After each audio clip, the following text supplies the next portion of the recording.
Welcome to Coffee and Contemplation. I'm Robin. I'm Jenna. I'm Heidi. And today we are reacting to Stranger Things Season 4, Part 1. There is a lot to get into here, so this is actually going to be multiple episodes because there's just way too much for just one. So let's start off with just, some general reactions. Like, what were the big takeaways, generally speaking, the expectations we already talked about, were those expectations met, all of that jazz. Yeah, so for me, we watched 2 episodes, and then I think we watched 2 episodes, and then we watched the final 3. I was trying to watch the last episode on its own, but yeah, we were like, how about we keep going? And it's fine if we have to stay up late, whatever. But of course, I remember messaging you after I watched the first 2 episodes, and you said you just finished the entire thing. That was like, Friday night or something like that? So you must have watched it all through pretty quickly. I actually watched the first 2 episodes Friday night with Heidi, and then the next day she and I met with a bunch of our other friends and then watched the rest, episodes 3 through 7. Yeah, it was a really cool day, but it was a lot of content, but it was an enjoyable experience. Cool. But the phrase I keep using is that by the end of episode 7, my brain was just scrambled eggs. Yeah, it's so much. There's so much. That's definitely one of the overall things that I felt, and apparently you felt it as well. It was a little bit overwhelming. I'm sure it was even more overwhelming to watch 5 episodes in a row. Most of the reviews I read leading up to the release, apart from one, which actually was from the same publication that I actually write for, Film Festival Today, that was the only overall positive review that I read. And they were all saying that the episodes are just too long, they're too sprawling, and they are long, but they're dense, and I feel like they've earned those runtimes in some ways. I agree in some ways. I also agree that the episodes are too long, though, and that there definitely could have been things cut or condensed better, paced better, and we can get into that a little bit more. Yeah, there were definitely places that felt super bloated to me, and, just that's because of the runtime and so on. But overall, I really enjoyed the experience, and I like what they're doing. I don't know. I'm kind of glad that I didn't have hopes, fears, expectations, because I would have got some of it right, but I also would have got a good portion of it wrong. And I think I found myself enjoying what they did, and at the very least feeling open to seeing where they're going. But I was curious, what were your impressions at the very end of watching those 2 episodes, just overall? I was maybe a little bit apprehensive that I wasn't going to enjoy this season quite as much, because the first 2 episodes have a lot more horror than some of the previous seasons. And I know I've talked about season 3 has a lot more body horror, which they said right out the gate that was how it was going to be. And it's not that I feel that it was done badly. It's just that that's supremely not my thing. So I was like, am I going to spend half of this season kind of hiding behind my popcorn, basically? What's interesting is that we stopped after episode 2, and then the approach to Vecna takes kind of a turn after that, and we don't see as much of that specific type of imagery. And I don't know that I would have noticed that delineation if we hadn't deliberately stopped there and then restarted the next day and did, the rest of the season as we know it. But I'm happy to say that my fear after those first 2 episodes of, this is just going to scare the ever-loving shit out of me, and I'm not going to be able to appreciate it because I'm going to be spending so much time being scared, didn't turn out to be true. Awesome. Yeah. I felt like the end of episode 1, for all that it was more horror-based, I think I even said to you that night, I'm really enjoying this so much more than I did season 3. Immediately, it was so much better because it felt like Stranger Things. Yeah. So it was a very nice sensation at that point to feel like I'm really glad to be back. Yeah, it was amazing to me how quickly I fell into it.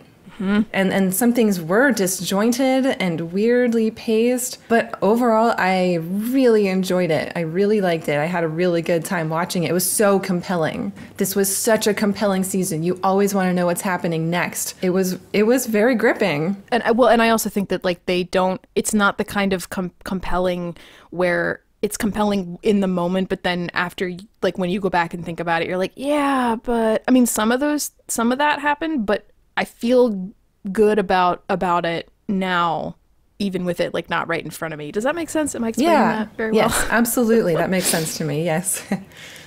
A lot of, like, actually, I found myself several times throughout this season thinking about what you said a couple times in season 3, which was, I kind of just want to see these characters living their lives.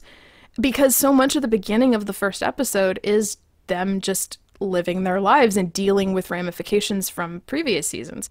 The tone and the approach, they took some of the more broader season 3 things, and also some of like the expanded color palette, and then they kind of like meshed that with maybe season 2, where it is a lot more grounded, like more introspective kind of things.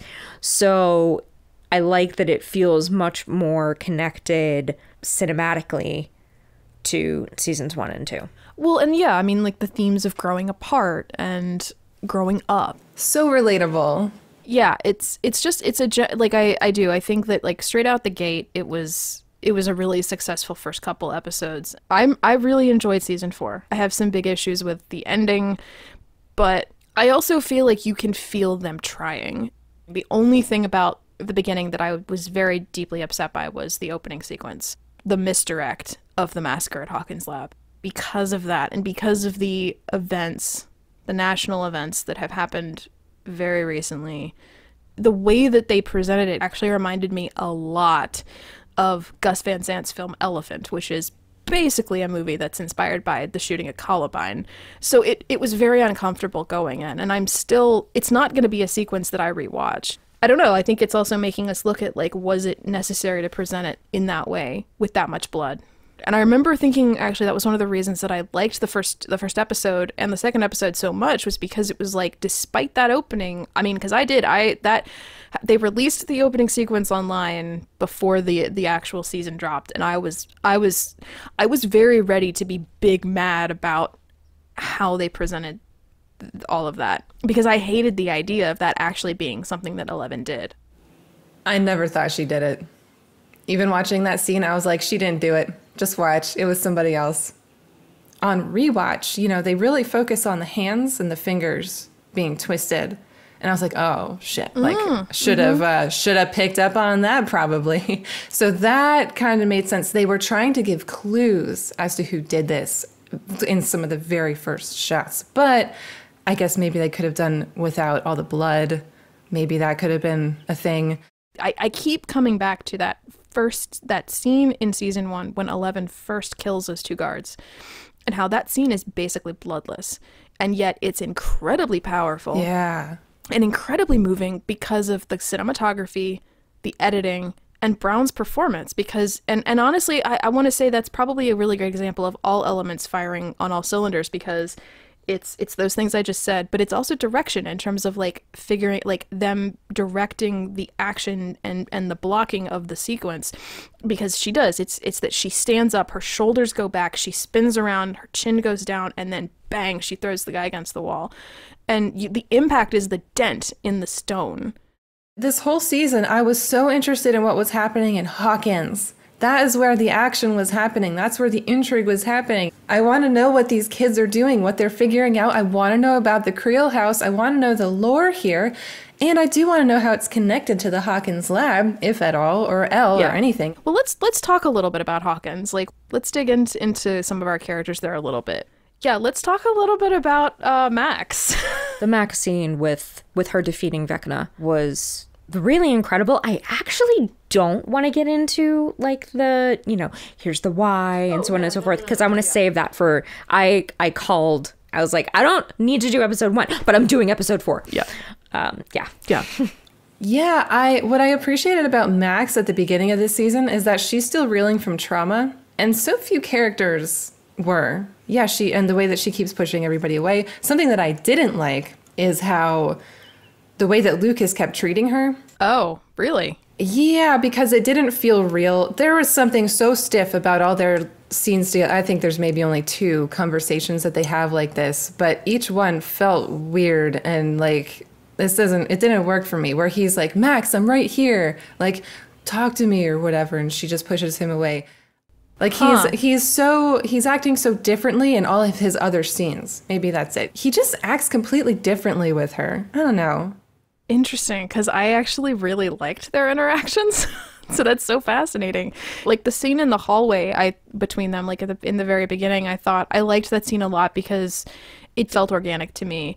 I liked so much of how they depicted the way that you have her experiences on two levels with like the supernatural and just regular grief, like in and of themselves, and then they also complement each other really, really well. Like I think the duality of those two things works so much better with Max than they did with 11. With Max, it worked so beautifully. I loved that. Even when they said like the headaches, the difficulty sleeping, and the upsetting dreams, if not nightmares, I was like, that so synergistically works, because it's like I went through all of those things. I think those are all very, like at first I even think it annoyed me. I'm like, those are all just common symptoms of grief and loss. But I think that was intentional, because then it's like, but then it feeds into it, and like. Something that I really liked was, we know that her relationship with Billy was complicated. I loved that they addressed that when she's reading the letter to him. I love that she said, look, we hated each other. Yes. I mean, grief is complicated. Relationships with living people can be complicated. I'm so happy that they addressed it. And the way they wrote that was so good.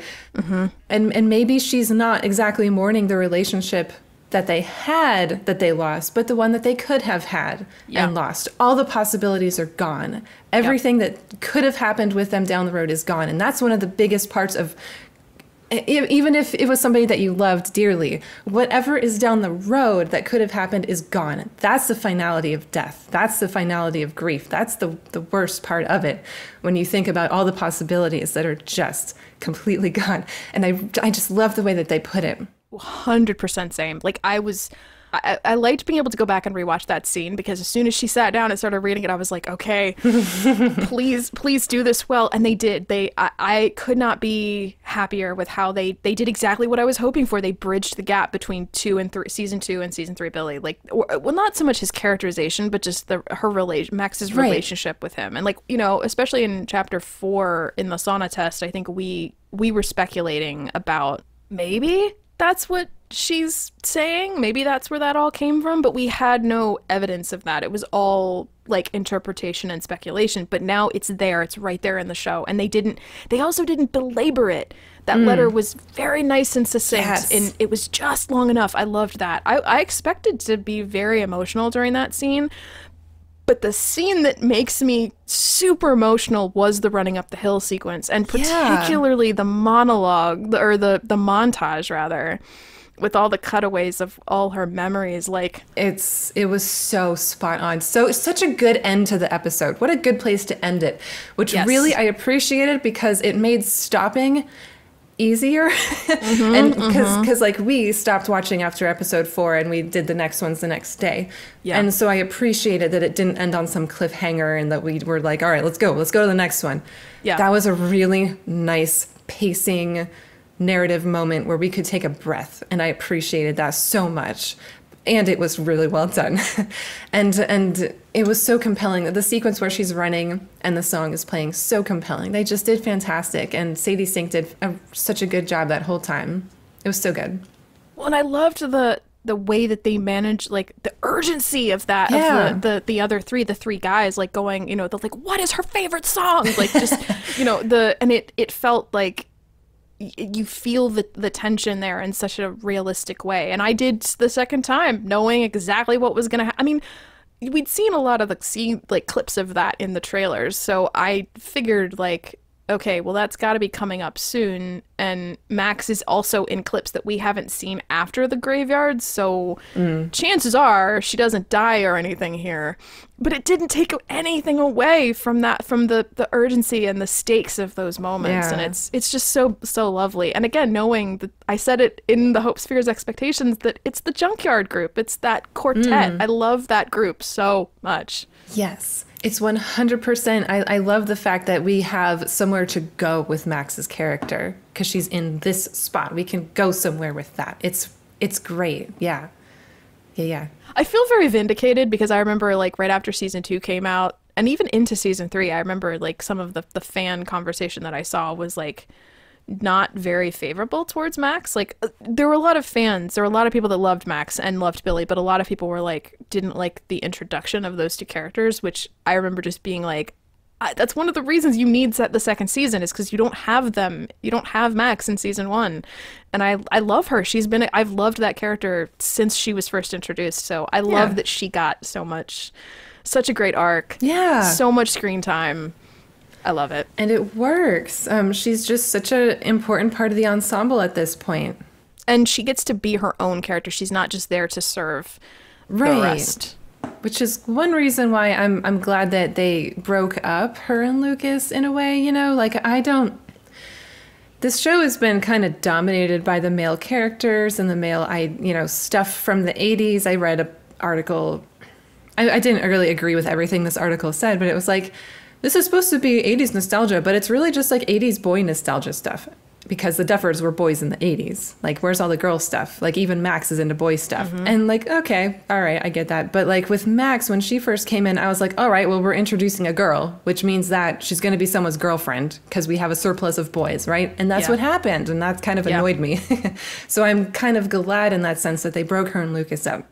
As far as though the other Hawkins stuff goes, like, probably one of my favorite moments, possibly, I mean, certainly of the whole season, maybe it might even be in my like top 10 Stranger Things moments, is Erica's showdown with Eddie. So good. That whole game. I loved it. One of the things that I read in that same article that I mentioned before about, how it's a boy show about boy 80s things is how Erica is treated so well in that she gets into the boy stuff, the D&D stuff, but her character's name is Lady Applejack. She hasn't let go of any of the stuff she liked before. As soon as I heard Lady Applejack, I started laughing. I was like, that's a My Little Pony, isn't it? Like, I'm pretty sure I've heard that. I didn't even put that together. That's amazing. Yes. So it's really great that they allowed her to straddle those two things. And she's really coming into her own, Love that for her. I loved that Eddie's concern was that she didn't know what the hell she was talking about with all of these super advanced players. Like, I don't think that Eddie is super invested in, like, helping people learn what D&D is. But then, like, he was so enthusiastic about letting her join once he found out, like, that, yeah, it was great. It was great. Well, I don't know, though, because what I was just thinking was, like, the fact that in the cafeteria when Mike and Dustin are like, can we, like, postpone it? His whole thing is, y'all are the future. Like, his concern is like the next generation. So the fact that I remember even thinking that, like, when she showed up and he was all like dismissive, I'm like, didn't you just say, like, your concern is the next, you guys are the future of Hellfire. I want to keep it going because we're all going to be gone. So I guess what I'm saying is, like, then him smiling at the end of it and being like, welcome to Hellfire. And then his earnestness feels believable to me because it's like, I do think he'd be like, cool, we have a new player. Yeah. No, she's amazing. I also loved when Jason showed up and she just absolutely just read him for filth. Just literally the line like, oh, he took a step down from Max. I'm just like, for real. Yeah. Ben, our friend that we were watching the season with, said of Erica in a very complimentary way that Erica's aggression is just always at 100%. And I feel like part of that is just she is not fooled by social niceties, but Jason has every privilege that you would, he walks into a room and everybody's going to defer to him just kind of like subconsciously, except Erica. I mean, I have opinions about Jason. I think Jason is basically like Vecna 2.0. You're like, I got my eye on you. He did just lose his girlfriend, but his like immediate transition to violence. So when he put his foot in that door, I was like, oh my God, he's like, because he's bigger, he's older, he's white. Where are we going here? Yeah. And Erica just like kicking his ass like added 5 years onto the end of my life. I With swear to Duck God. Hunt. With Duck Hunt. like, Slam. Yeah, And everything about it, even when she they took the light bright away from Holly, and then like Erica runs back and goes like, for your what was it, for your cooperation, like handed her the Skittles. She's amazing. Yeah, like we need more of Erica Sinclair. We need more of Priya Ferguson. And I'm excited too, because I feel like one of the things we haven't gotten through any of the seasons is we haven't gotten much interaction between she and Lucas. Yeah. So I'm excited because she's with Dustin and Lucas at this point, and Max. So I'm excited to see like what that dynamic will look like. I'm also kind of just happy that like Lucas is hanging out with Dustin too. Like, considering that Lucas doesn't actually get a lot of screen time in the early part of season 4. And again, Caleb McLaughlin really making a lot out of not much. Like every time he's on screen, like he really does the most with what he's given. Just some of the nonverbal stuff he's doing, like with the team, and like when he has to put it together, like shit, they're gonna go after one of my best friends. Yeah. And kind of the realization of like, I don't want this. It's not worth it. But also feeling trapped like within that situation. Like, and having to then fake it to try to figure out what they're going to do so that he can make it not happen. Lucas, I think the second that they started gearing up like they were going to go hunt some freaks, Lucas would have been out of there. The Lucas that I know. The only thing that I could see him, like, I think he should have either totally be out of there or immediately switch into like reconnaissance mode. So I don't think it would have taken all of that time, especially like this scene where they show up at the band member's house and then he has to stand there and like act like he doesn't know. Like, I was like, this is preposterous. I bought that stuff though more than the stuff with Angela and Elle. And in a way, I kind of feel like you can see some of that, the stuff that you've pointed out a lot in the past with that some of the gender comes into play there.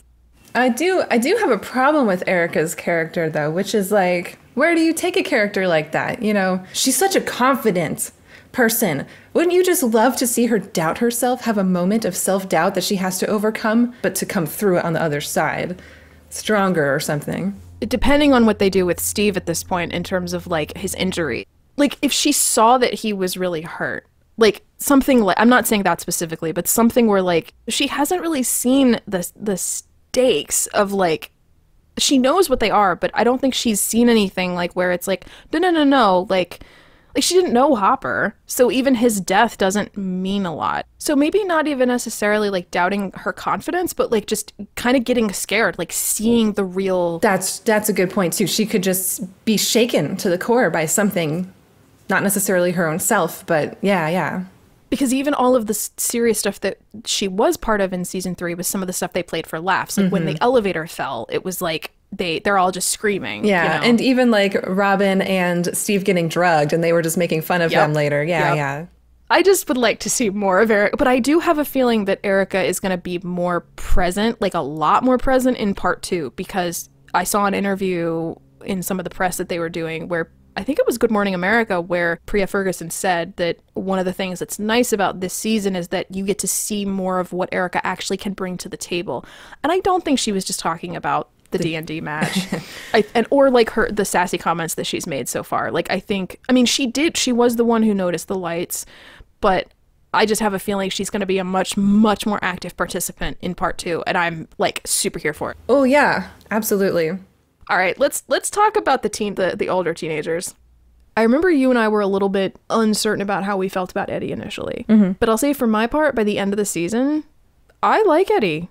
Yeah, I really like Eddie a lot, actually. Yeah, he really grew on me. I think he is a character that will really benefit from rewatching because it is what it is kind of a thing. Like, we spend so much time with characters we don't know yet, and when you are first trying to orient yourself in a new season, that can be really, I was feeling kind of like unmoored. What are we doing? You've definitely got a flair for the dramatic, but then like by the end of part 1, I was like, I have had Eddie for 2 days, and if anything happens to him, I am going to reach through the screen and save him myself. Jot that down. If Eddie dies, we riot. Yeah. Something that did work for me really, really well was how Eddie was talking about realizing that he's a coward or whatever. I love that so much. And I love that they allude to that earlier on. I don't remember which episodes, but probably in episode 2 when they find him in the boathouse or whatever, and he says something like, "And I ran." And you can see it in his face, in his performance, that he is beating himself up. He is realizing things about himself. And then they come back around to it. I was really happy with that. I don't think it suffers from the lack of this, but the only thing that I think that I was waiting for and they didn't do was for Steve to be like, dude, that's where I started. Like, because that's what happened with Steve, and then he made the different choice. Right. So, which is basically what Eddie did. Yeah. So I wish there'd been some acknowledgement of that, but I love that scene because Steve and Dustin, man. Steve and Dustin love each other. They're brothers. So, but just the fact that Eddie got to say that, like, no, dude, this kid worships you. Yeah. Like, oh my God, it's the best. And I loved that, like, that Eddie was like, and I mean, yeah, I was jealous. Yeah. I thought that was cute. Because so was Steve, I think. Yeah. Which you got to see, like, and one of the reviews I read was saying how, like, yeah, the season is long and it's bloated, but you do see a lot of things that are built. You do see things building on each other. And, like, that exchange is a great example of that. They didn't, like, go bigger or, you know, anything with it, but I liked that this season, it's a constant now. And Yeah. I like that. I really like that. They didn't have, like, Dustin get tired of Steve or vice versa.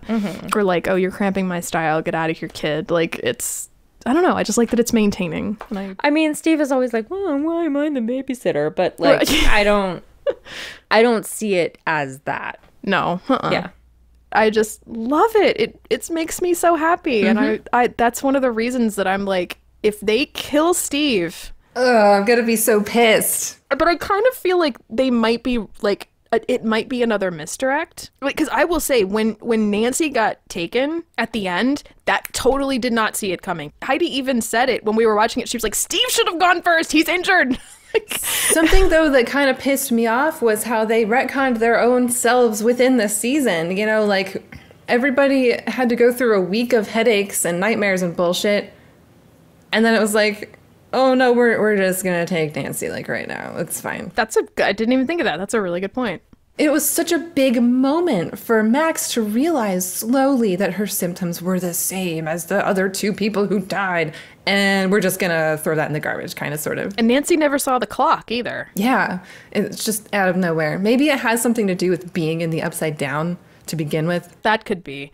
I kind of like the fact that they brought it back to Barb. Yes. Specifically regarding Steve. And I like that because I think, A, that would be on her mind. So she's thinking about him in that context. And that would have been season 1. But also the fact that bringing up Barb, it's like that was the thing that kind of began to drive them apart. I like that could end up leading to conflict between them. And maybe this will give them like kind of a jumping off point to finally resolve it. Like for real. Yeah. So I like that indirectly brings that to the surface. Like I thought that was actually a really nice touch. And it feels so natural because that is her trauma. But I also like that they didn't linger there because I think in many ways Nancy did get justice for Barb. She did close that door. So it's still there. It's always going to be there. But I like that she kind of got out of it pretty quickly. Here's something that I want to see from Nancy in either part 2 or season 5, assuming that she lives, is that I want her to explicitly state that she wants to be a journalist because of how she was able to help Barb or Barb's family. Like, it's not necessarily because of her trauma surrounding it, but because she was able to do some good when something happened in her life and it gives her a sense of purpose. Nancy's one of my favorite characters, but she's consistently like written as one of the worst somehow. And something like this would help me a lot. For them to just come out and have her really be like, I was able to do good with my journalism, and that's where I want the direction of my life to go. And to really bring it back to Barb that way. I think that would be a really good way to honor Barb's memory, you know? Also, gotta say it, I'm still really here for the Robin and Steve friendship. Like, they handled that pretty well, I thought. Yeah.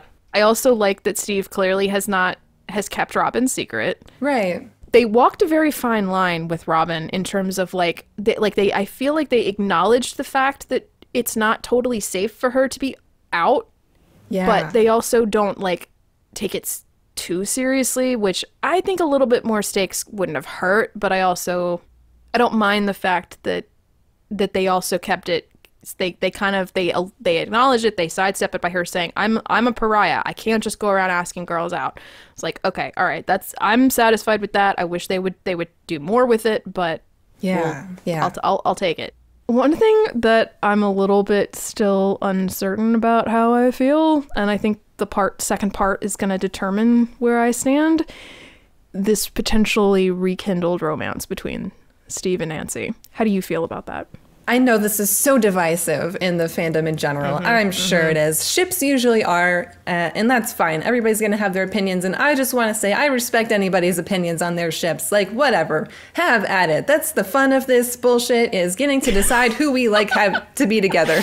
Yes, all ships are valid. Yeah, for me, I guess I don't feel super strongly about any of them in particular, but I like the idea of Nancy and Steve together. The romantic in me really likes the idea of rekindling old romance. I think that's cool when you have a history and then maybe you took a break or something and then you come back together. You have something to build on. I think that can be really cool. However, I do like Nancy and Jonathan together. And also, I like Nancy not necessarily with anybody. Like, I like the idea of her just going, you know what? Steve's got his issues. Jonathan has his issues. I want to go to college and be a journalist for right now. Mm-hmm. I was ready to be dead set against it. Yeah. But I really like their chemistry. They have always had good chemistry. They still do. But the thing is, I keep feeling like, okay, like this is sexy. But what's going to happen when Nancy ends up in the same room as Jonathan again? Because that is also going to happen. Yes, we've seen Jonathan say to Argyle, basically it's going to be a slow eventual breakup. Yeah. But I feel like that's kind of a cop-out. It is. And Nancy doesn't know he said that. Yeah. As far as Nancy's concerned, she's still with him. Yeah. When we were watching the finale, or it's not the finale, when we watched Chapter 7, you said that you wonder if Steve is going to kiss Nancy to break her out of her trance. I think that's not necessarily a prediction. I genuinely think that is a possibility. So with Max, we know that music works. We also saw Robin rifling through the tapes that were on Nancy's dresser, and Max does have her tape player with her. So it's possible that they have like a tape with them that's one of Nancy's. But there's also the kind of Sleeping Beauty trope. But I'm not hoping for a kiss in that moment because she's not there. Oh, yeah. That's a great point. I don't necessarily have a problem with the like, things are overwhelming and I'm terrified and I'm been wanting to kiss you, but I've been holding back and now I'm just gonna kiss you. Like, I think that can be done well and like without gross consent stuff. Like, I think it can actually be really sweet and beautiful. But I don't think this is the place for it. No, I agree. And I don't know how I feel about them getting back together. Like, I think they could sell me on it. Yeah. That's kind of where I'm at. I think you could sell me on it, but I think it needs to come from actually Steve and Nancy and not every fucking buddy running up to the two of them and being like, you guys should kiss. You guys should kiss. You should have been kissing this whole time. Like, I don't know that that's necessarily how I would take Dustin pointing it out. I think to me, Dustin was going like, no, you still clearly have a thing for her. That was like embarrassing watching you like throw yourself at her. And Steve's like, that's not what I was doing. Like, and I think like I both believe Steve and I don't. As far as the triangle goes, I don't like going back to that because in some ways it feels lazy. I feel like this happens so often. Like, it's a wasted opportunity for exploring an actual friendship. However, I am very impressed with their execution of it. I like that, for one thing, at least up to this point, there's no actual cheating that's happened. Neither of them have done it. There's no line that's been crossed as far as I'm concerned. It doesn't feel icky. It feels very organic. They have a lot of very natural chemistry. It feels like it's coming from a place of, yeah, there's some physical attraction there, obviously, and they play into that. I mean, the scene where she's bandaging him up, I'm like, this is a trope, but it works. But it worked. Yeah. And in some ways, all of the things that I was hoping to see the show explore with their relationship platonically, I still think there's room for that with them and them having a romantic relationship also. The idea of, well, who are they now that they've become these completely different people? What does that interaction look like? So I don't love how we got here, but I'm interested to see where they take it. Yeah.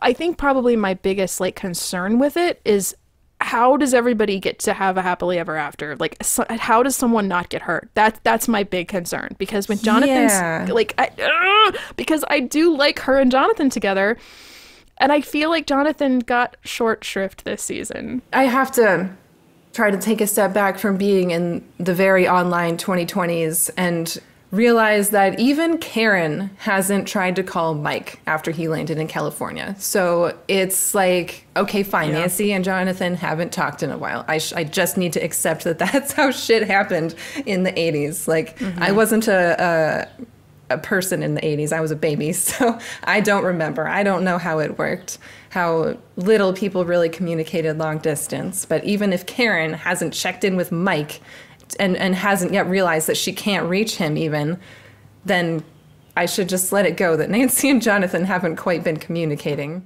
Let's chat a little bit about the California group. Argyle was basically just dazed and confused. Yep. But it didn't seem like, you know, I was watching Dazed and Confused. I was just reminded of that movie, you know, and I think that kind of held through most of the rest of the season with other characters and stuff too. I loved Argyle.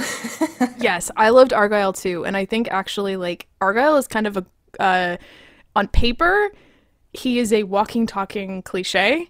Like, he's a trope, but Eduardo Franco playing the role, he made that character work for me. Yeah, absolutely. He's tremendous as Argyle. I'm like, and it's I think it largely is due to the performance.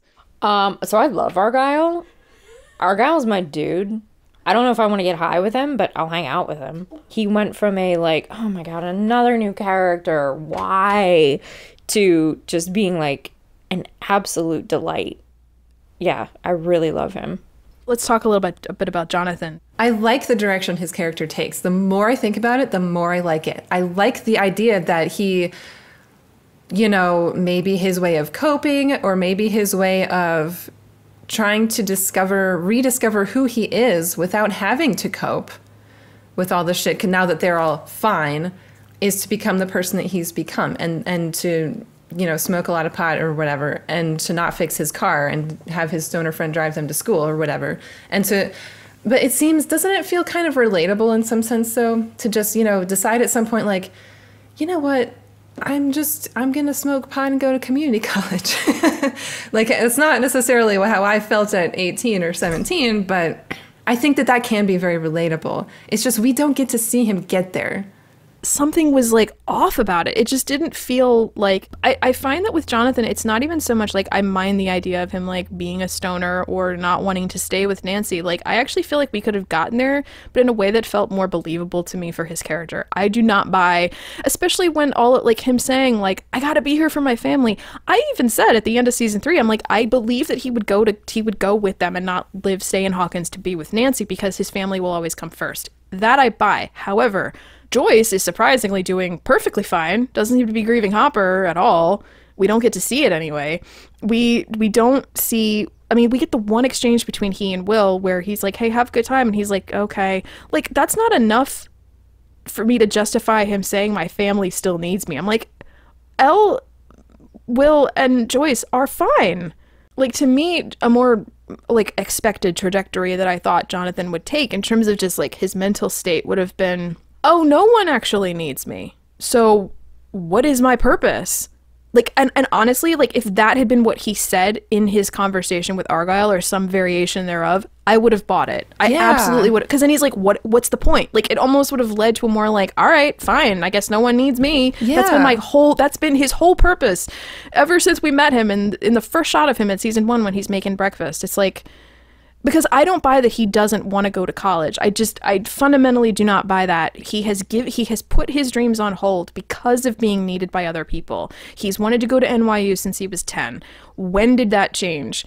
And if he's not needed by the people in his life anymore, which granted the show is implying that he is, I can't get on board with that. I just don't buy that for his character. It feels, I'm just really bummed because I do think that Jonathan has gotten, they've just taken his character since the first 2 seasons. I just feel like they've taken him in a direction that I don't like. I liked the season 1 and season 2 Jonathan a lot more. It's kind of like they were like, you know what? We've got this older teenage boy that just moved to California. Logically, what would he do next? Obviously become a pothead. It's like that was their entire reasoning for everything. Yeah. Although, you know, in the middle of nowhere, Indiana, they're probably doing like heroin and shit anyway. I mean, look at what they did to Benny's Diner. Like, which that was weird. The basketball team, like, they're like squatting there. It's weird.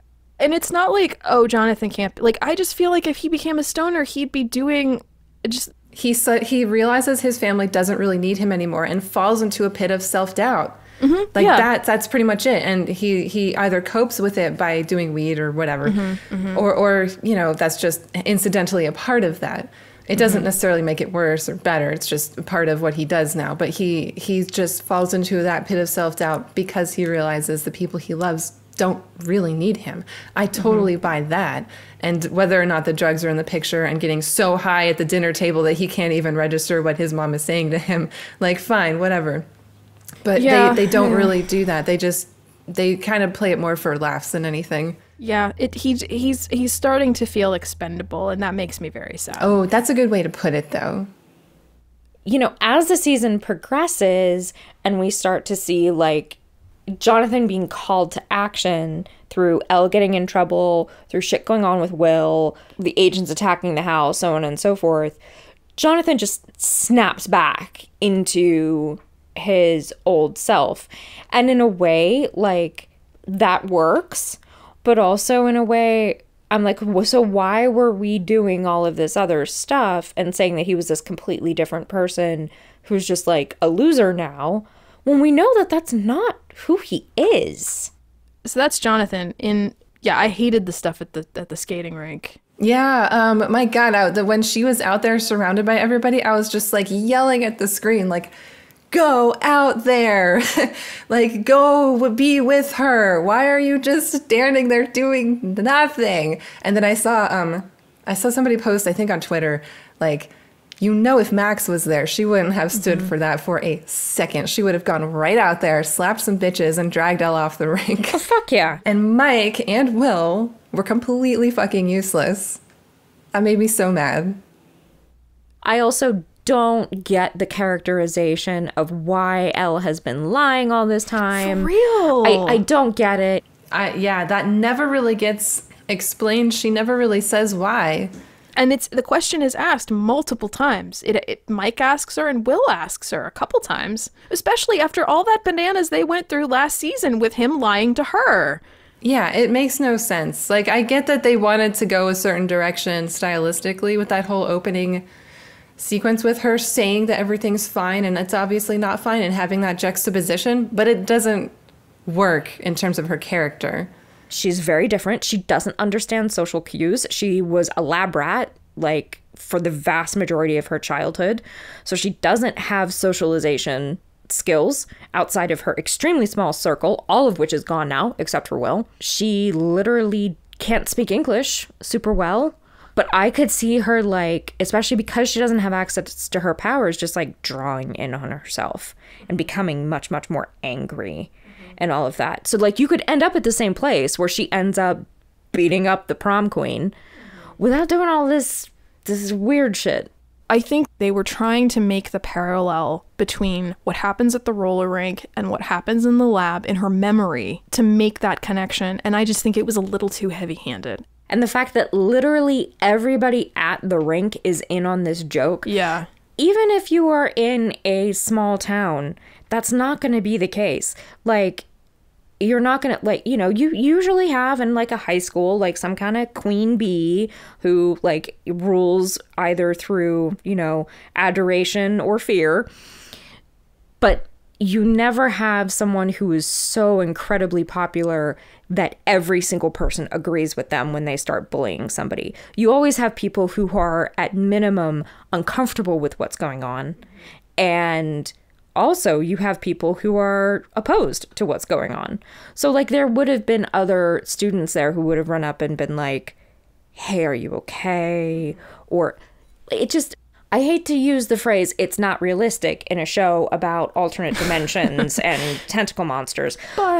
But maybe what they were trying to do was go for that, like, this is the lens through which Elle is experiencing this. But that feels a little bit too much like, okay, if you're going for like unreliable narrator, that needs to be more consistent across other aspects of the show as well. What did you feel about when she was talking to Mike after? He tried to get her to talk about that whole thing and she just kind of wouldn't. None of the romantic relationships have lasted. We have not seen a couple get together and stay together. Yeah. Not one. And I feel like you can do conflict within couples without having them split up. Hopefully, we're going to get that with Hopper and Joyce. But even there, we haven't seen them get together and stay together. Yeah. Every single couple has split. And even if Steve and Nancy get back together, it means she and Jonathan split up. Yeah. So it would have been nice to have seen conflict between Mike and Elle, but have it not be, you don't love me. I think you could have still kept the, like, you looked at me like I was a monster. I did actually like the from Mike. What frustrates me about Mike in season 3 and season 4 is that Mike says things, but his actions indicate something else. And so he's like, yeah, I love you, but I signed everything from Mike. You know, yeah, you're my best friend, but I don't call you. That's true. The problem that I have with Elle and Mike is actually what it does to Mike's character. He's not really much of a driving force in the show. For having been the main character, arguably, in season 1, the lens through which we were supposed to view everything, to meet Elle, to see all the things happening in Hawkins' lab, and now he's some guy that we barely even saw, you know? That's frustrating. Yeah, and I think that, like, her having that moment of confronting him was really important. I don't know what's going on with the Mike character. I don't know if Wolfhard is having a tough time with the acting. I don't know if they're having a hard time, like, keeping Mike in the story, given, like, how big of a puzzle it's become. But as of right now, I don't really like the idea of Mike and Elle together because he's not there for her emotionally. Yes, like, she has been lying to him, but at the same time, she's been lying so egregiously that I feel like it should have been pretty easy to understand that something else is going on here, and he just didn't question it. Now, like, how he was at the roller rink, had no problem with that. Apart from he should have gone out to help her. And I actually really loved him saying to her, I have been bullied my entire life. Yeah. What makes you think that I'm not going to understand school bullies? But I don't know if they're going with the, you know, he grew up and so he's just different than he was when he was a kid or what's going on. But the Mike that stood in front of Will and was telling him all of these, like, treasured memories to try to bring Will back from the mind flare. Like, the Mike that reached out to Elle every day for an entire year, knowing that she wasn't going to answer, but needing to feel that connection with her anyway. That Mike is not here. Nope. It feels very flippant. Yeah, and the other thing is he has watched her kill people. Yeah. But her, like, breaking some asshole's nose is the worst. That's a really good point. If I were Mike in that situation and she said, you looked at me like I was a monster, I would say, no. I was worried about what all those other people were going to say and do and how we were going to make sure that you didn't get in trouble. I just wanted to make sure that I could protect you. And I didn't know how because so many people had seen, and it would be so easy for Mike to say that. Because honestly, I think that's pretty much the truth. I mean, I don't think Mike gives a shit that she broke somebody's nose. If we're really going to sit here and say that he was afraid of her in that moment, I don't even know what to say. That's ridiculous. Well, I don't feel like they fully commit to that either, though. Yeah. I feel like it, and that's kind of where I mean, like, it feels very flippant. It's like, if Mike had a moment where he was afraid of her, commit to that. Like, that Elle and Mike and Will are all going, like, shit. Yeah. Then Angela should have been a lot more obviously seriously hurt. Because, in a way, some of that doesn't sit terribly comfortably with me. And especially in light of, like, a lot of school shootings. Yeah. Like, I don't know, like, what are you trying to say with this? It's murky, and that's what I mean. Like, if you're gonna go down that road, commit to it. Well, I said as we were watching it, and still stand by this, that Elle, like, fuck her powers. Elle should have just walked up to Angela a long time ago and just punched her. Yes. Just punched her. The thing of, like, I was assaulted would still track. Yeah. And I think the reason that she did was because they wanted to make it that, like, she really seriously hurt Angela. But then they don't commit to that. Yeah, because she's not hurt. She's sitting there, like, the cops are saying that she has a severe concussion. Like, and this is a little bit, like, I shouldn't be worrying my pretty head about this because it's a movie.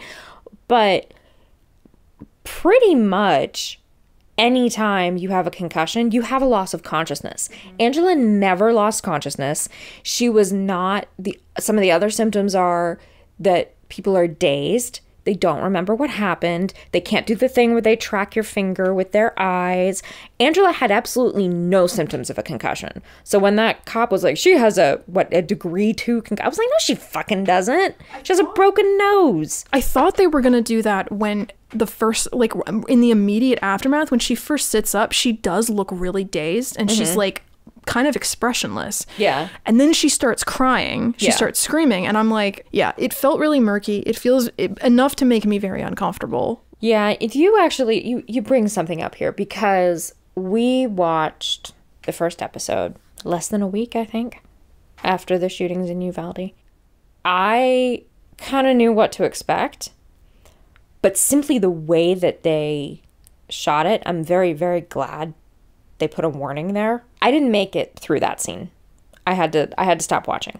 And first of all, because of the way that they kept flashing back to that scene over and over and over and over, I think it does actually show a certain lack of sensitivity when it comes to mass violence. And I think that's kind of tied to the lack of understanding and the lack of delicacy around bullying in this season, which is a bummer because it was handled so well in the first season. And again, I think there's a gender thing there. I think that they were not understanding how bullying shows up differently for girls. And they were trying to, like, you know, they did approach it differently, but you had the escalation in the first season where eventually it became very dangerous, where, like, they could have actually, you know, someone could have actually died. That's very realistic and very delicately done. But in this, it was just bigger. Well, the other thing that occurs to me is that when Elle kills the 2 guards, that's in the middle of them throwing her into, it's in the midst of them being abusive to her. She stands up and goes, as you said, I'm not going to let you treat me like that. And she makes that decision in the moment. Yeah. Like, if she had been on the rink and she took the camera and smashed it or something, that's more of the Elle that we've seen. And also because it feels weird in some ways to circle back to this, because I understand we're coming up into her remembering the parallels with blah, blah, but this is part of why I think the Lost Sister is important, because this is exactly what Elle faced in that episode.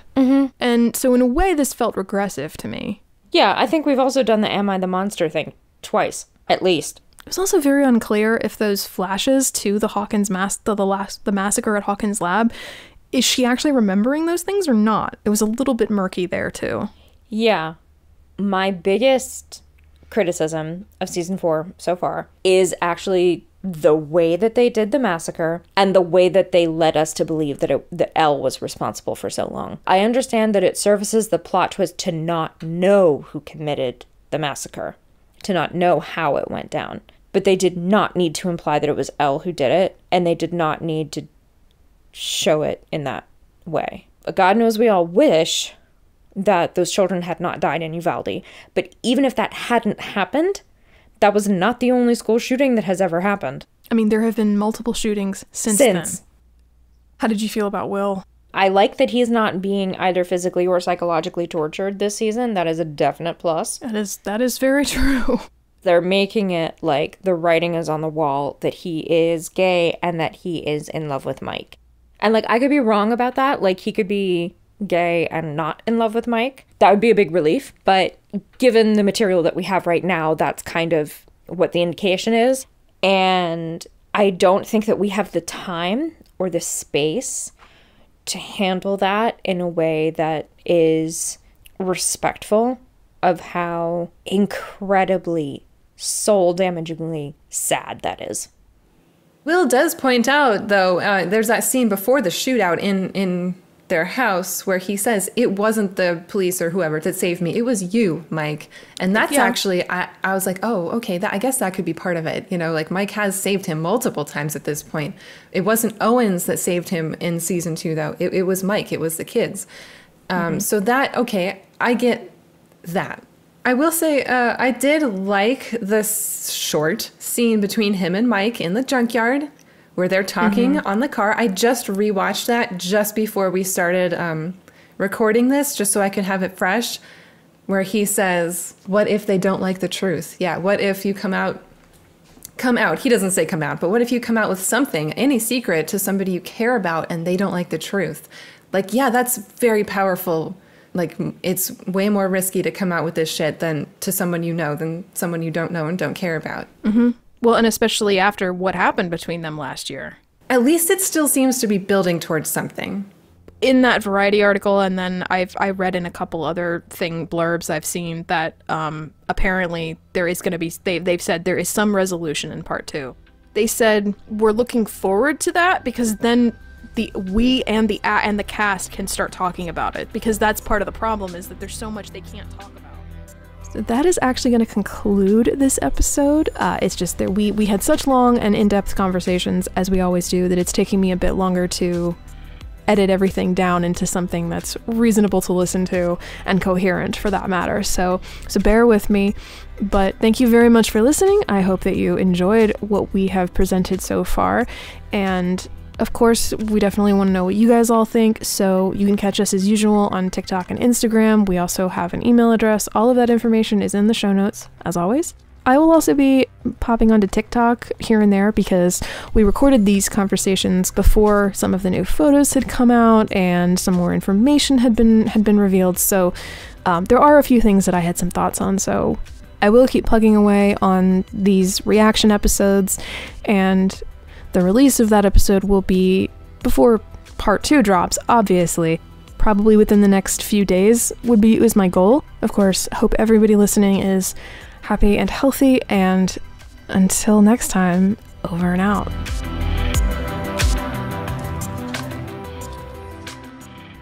I want to know. I am just as curious as Justin. What did she find under Lucas's bed? Ooh, I forgot about that. The look that he gives Lucas, that like head turn with his eyes all wide, I was like, what'd she find under your bed? Like, it's so funny. Like, again, Matarazzo just, God, just killing the comedic timing. Like, but I was like, what, does he dress like a cowboy sometimes or something like that? I don't know, whatever. Well, I guess maybe we'll see. Maybe we won't, but that was so funny. Like, it was. What did she find? Like.